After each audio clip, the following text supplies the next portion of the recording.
Hello viewers, তো সবাইকে জানাই আবারও স্বাগতম আমার এই ইউটিউব চ্যানেলে। তো ভিউয়ার্স, তোমরা যারা যারা এই বছর ডিগ্রি কলেজে ভর্তি হওয়ার জন্য অনলাইনে আবেদন করেছো, তোমাদের সেকেন্ড মেরিট লিস্ট প্রকাশিত হয়ে গিয়েছে কলেজের অফিসিয়াল ওয়েবসাইটে। এবং আমি যে মেরিট লিস্টগুলি পেয়েছি আমি কিন্তু টেলিগ্রাম চ্যানেলে দিয়ে দিয়েছি, তোমরা সেখান থেকে দেখে নিতে পারো। ঠিক আছে, এখন বিষয় হচ্ছে তোমরা যারা যারা সেকেন্ড মেরিট লিস্টে নাম পাওনি বা ওয়েটিং লিস্টে তোমাদের নাম নেই, এখন তোমরা কী করবে? তোমরা যারা যারা কমেন্ট করছো যে আমাদের নাম ওয়েটিং লিস্টও নেই, সেকেন্ড মেরিট লিস্টও নেই, ফার্স্ট মেরিট লিস্টও ছিল না, ফার্স্ট ওয়েটিং লিস্টও ছিল না। আবার অনেকে ফার্স্ট ওয়েটিং লিস্টে ছিল কিন্তু সেকেন্ড মেরিট লিস্টেও পায়নি, সেকেন্ড ওয়েটিং লিস্টে চলে গিয়েছে। তো এখন কি হবে? তো দেখো, এখন যেহেতু তোমাদের সেকেন্ড ওয়েটিং লিস্ট বেরিয়েছে, ঠিক আছে, তো আমার মনে হচ্ছে যে তৃতীয় মেরিট লিস্ট প্রকাশিত হতে পারে। কিন্তু যদি তৃতীয় মেরিট লিস্ট প্রকাশিত হয়, এটার জন্য কিন্তু অফিসিয়ালি নোটিশ দেবে। ঠিক আছে, তো তৃতীয় মেরিট লিস্টের জন্য এখনও কোনো নোটিশ বা নোটিফিকেশান আসেনি। কিন্তু যেহেতু রাম ঠাকুর কলেজের সেকেন্ড ওয়েটিং লিস্ট প্রকাশিত হয়েছে, এমবিবি কলেজের সেকেন্ড ওয়েটিং লিস্ট প্রকাশিত হয়েছে, তার জন্য আমি বলছি তৃতীয় মেরিট লিস্ট প্রকাশিত হওয়ার সম্ভাবনা অনেকটাই বেশি, প্রায় 90% সম্ভাবনা রয়েছে। কিন্তু তার জন্য নোটিশে বা নোটিফিকেশনে কোনো কিছু বলেনি, ঠিক আছে, যে তৃতীয় মেরিট লিস্ট প্রকাশিত হবে।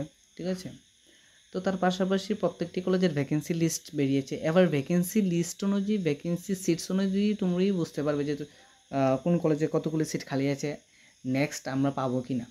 ঠিক আছে, যে এখন সেকেন্ড মেরিট লিস্টে যারা আছে তারা তৃতীয় মেরিট লিস্টে পাবে তার কোনো গ্যারান্টি নেই। যারা 329 ওয়েটিং, যারা 229 ওয়েটিং, যারা 200 ওয়েটিং, তারা যে তৃতীয় মেরিট লিস্টে পাবে তার কোনো গ্যারান্টি নেই। কারণ প্রত্যেকটি মেরিট লিস্ট আমি দেখতে পাচ্ছি 60 to 70 students are selected for first merit list, 70 or 80 students are selected for second merit list. ঠিক আছে, তো according to last merit list, according to last second round merit list, আমি এই কথাটা বলছি যে যারা সেকেন্ড মেরিট লিস্টের ওয়েটিংয়ে আছে তারা হয়তো বা নাও পেতে পারে, আবার পেতেও পারে।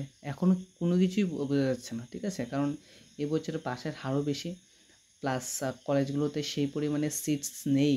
ঠিক আছে, আবার সিটস আছে, কারণ যে পিক কলেজগুলো যেমন Ram Thakur college, MBB college, BBM college, women's college, এই চারটা কলেজে বেশি পরিমাণে স্টুডেন্টস অ্যাপ্লাই করে। যারা রবীন্দ্রনাথ কলেজে ভর্তি হতে পারে তারাও রাম ঠাকুর কলেজে অ্যাপ্লাই করে। এবার যে সমস্ত স্টুডেন্টরা ওমেন্স কলেজে ভর্তি হতে পারবে তারপরে ওরা রাম ঠাকুর কলেজে অ্যাপ্লাই করে। ঠিক আছে, তো অনেক স্টুডেন্ট দেখা যায় যে রাম ঠাকুর কলেজে পড়ার ইচ্ছাও দেয়, তো রাম ঠাকুর কলেজে অ্যাপ্লাই হয় বেশি। ঠিক আছে, তো যার জন্য রাম ঠাকুর কলেজে অনেক স্টুডেন্টই ভর্তি হতে পারে না। আবার এই বছর শোনা যাচ্ছে যে স্পট রাউন্ড নাও হতে পারে তোমাদের। ঠিক আছে, তো স্পট রাউন্ড না হলে আরেকটা সমস্যা দেখা দেবে, ম্যাক্সিমাম স্টুডেন্ট ভর্তি হতে পারবে না। এবার দেখা যাবে যে এরকম কোনো ইনস্ট্রাকশন দিয়ে দেবে যে যার যার যে পার্শ্ববর্তী কলেজ আছে, বাড়ির পার্শ্ববর্তী কলেজে অ্যাডমিশন নিয়ে নেওয়ার জন্য। ঠিক আছে, এরকমটা হতে পারে। এরকমটা আমি একটা আভাস পেয়েছি, তার জন্য এই যে বক্তব্যটা আমি দিয়েছি, এটা নাও হতে পারে বা স্পট রাউন্ড হতে পারে। এটা আমি এখনও কোনো কিছু বুঝতেই পারছি না বা বলতে পারছি না। যদি এটার কোনো নোটিশ বা নোটিফিকেশান আসে আমি অবশ্যই তোমাদেরকে দিয়ে দেবো যে তৃতীয় মেরিট লিস্ট প্রকাশিত হবে। ঠিক আছে, তো তোমরা যারা যারা সেকেন্ড মেরিট লিস্টে নাম পাওনি, তোমরা অপেক্ষা করো স্পট রাউন্ডের জন্য। এবার হচ্ছে যারা সেকেন্ড ওয়েটিং লিস্টে পেয়েছো, তোমরা ওয়েট করো তৃতীয় মেরিট লিস্টের জন্য। তো এখানে দুইটা বিষয় দাঁড়িয়েছে, একটা হচ্ছে স্পট রাউন্ড আর একটা হচ্ছে তৃতীয় মেরিট লিস্ট। তো হয়তো বা বের হতে পারে, 90% আশা আছে তৃতীয় মেরিট লিস্টের কথা। ঠিক আছে, বা তৃতীয় মেরিট লিস্ট প্রকাশিত হওয়ার কথা।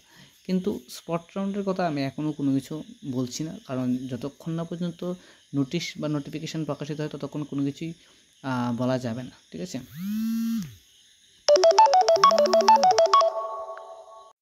তো তোমরা এখন দেখো, ওয়েট করো। ঠিক আছে, ওয়েট করে দেখো তোমাদের নাম আসছে কিনা।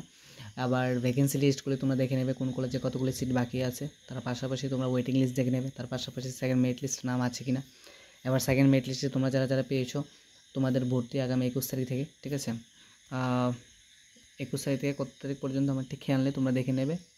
তো এই হচ্ছে বিষয়। তো তোমরা যারা যারা পেয়েছো সেকেন্ড মেরিট লিস্টে, ঠিক আছে, সেকেন্ড মেরিট লিস্টের যে নামগুলো তোমরা অবশ্যই দেখে নেবে। ঠিক আছে, দেখে তোমরা ভর্তি হয়ে যাবে। ভর্তি হওয়ার ডেট কিন্তু দিয়ে দিয়েছে অলরেডি। তো ভিডিওটি দেখার জন্য অসংখ্য ধন্যবাদ। তোমরা যারা আমার চ্যানেল নতুন আছো অবশ্যই আমার চ্যানেলটিকে সাবস্ক্রাইব করে পাশে বেল আইকনে ক্লিক করে দেবে।